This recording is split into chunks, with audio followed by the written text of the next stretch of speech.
যে মানে আসলে কি শিল্পীদের ভোট পাওয়ার জন্য আপনারা টাকা দিয়েছিলেন এমন একটা বিষয়? আমি আমার জীবনে কোনোদিন, আমি মিশা সওদাগর, আমি আমি কখনোই এইগুলা ব্যাপারে না। তবে আপ্যায়ন ব্যাপারটা কিন্তু খুব চলে। নর্মাল গিফট, নর্মাল আপ্যায়ন, এটা তো একটা ফর্মালিটিস, যে কাউকে যদি একটা আপ্যায়ন মানে লাইক একটা তুমি পাঞ্জাবি দিলে বা শার্ট দিলে ঈদ উপলক্ষে। আর এবার আমাদের রোজা ছিল, 1 মাস ব্যাপী আমরা ইফতার দিয়েছি, ইফতার করিয়েছি। বাকি টাকা দেওয়ার ব্যাপারটা যার টাকা আছে সেই দিছে ভাই। আমি মিশা সওদাগরের এরকম টাকাও নেই, আমার আছে অভিজ্ঞতা, আমার আছে মানে কি বলবো যে মানুষকে ভালোবাসার অদম্য একটা ক্ষমতা আছে, সেটা দিয়ে আমি করি। বিষয়টা কিন্তু আপনাকে নিয়ে ওঠেনি, আপনার সাধারণ সম্পাদককে নিয়ে উঠেছিল। আমি একেবারে এটা বলবো যে এটা কোনোদিনই না। সাধারণ সম্পাদক এমন একটা লোক, ওনার টাইটেল হচ্ছে দানবীর। উনি হোল এফডিসি কে দিয়ে আসেন। উনি খালি এফডিসি না, উনি জীবন থেকে প্রথম থেকে তার জীবনে উনি দেওয়া দীপজল সাহেব হচ্ছেন দানবীর, সারা জীবন দিয়েই গেছেন। ওনার দীপজল সাহেব মানে কারো কাছ থেকে কোনো কিছু নেন না, উনি দিয়েই দিয়েই গেছেন। দীপজল সাহেব যে শিল্পী সমিতিতে দাঁড়িয়েছেন, এটাও উনি দেওয়ার জন্যই আসছেন। এবং মানে আমি বললাম তো, শিল্পী সমিতিতে যদি দীপজল সাহেব না থাকে, শিল্পী সমিতি আমি কেন করলাম? আমি জানি দীপজল সাহেবকে, এই যে সাধারণ শিল্পীদেরকে আমি মানে এক্সিকিউট করতে পারবো, তাদের অনেক প্রয়োজন, কেউ না দিলে দীপজল সাহেবকে আমি বলে বোঝাতে পারবে, উনি দিতে পারবেন, আর কেউ দিবে না। এই জন্য আমি এখন তো ফিল্ম নেই যে অনেক কাজ দিব, অনেক কি দিব, অনেক কি করবো, যেহেতু নেই, সেহেতু দীপজল সাহেবের সাথে আমি কেন এই বর্ষে নির্বাচন করলাম, থার্ড টাইম, যে ভাইয়া মানুষকে করে।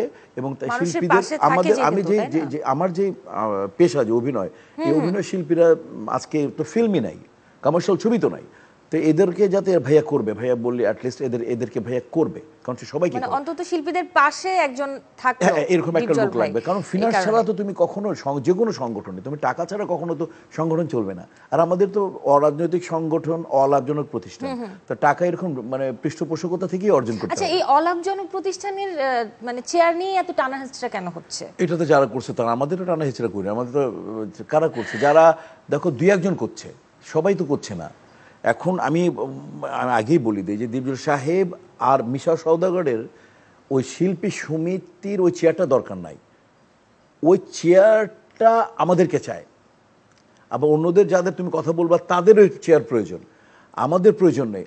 শিল্পী সমিতি আমাদেরকে চায়।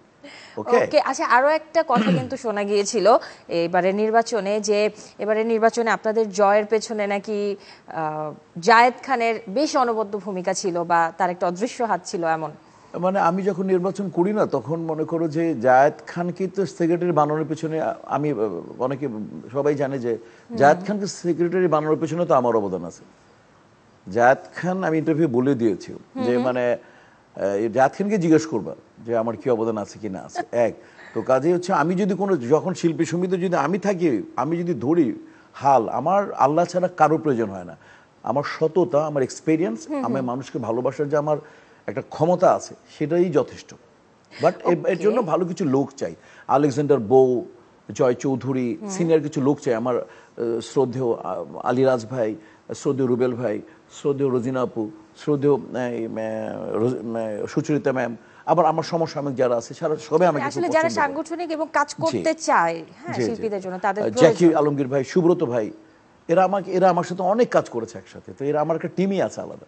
ওকে, আচ্ছা, অনেক হলো শিল্পী সমিতির গল্প, আমি একটু অন্য প্রসঙ্গ টেনে কথা বলতে চাই। যে মানে আমি যদি বলি যে মানে নির্বাচনে আপনাদের শিল্পীদের নানা কর্মকাণ্ড নিয়ে সাধারণ মানুষ উপহাস করে, এগুলো তো আপনার কানে আসছে।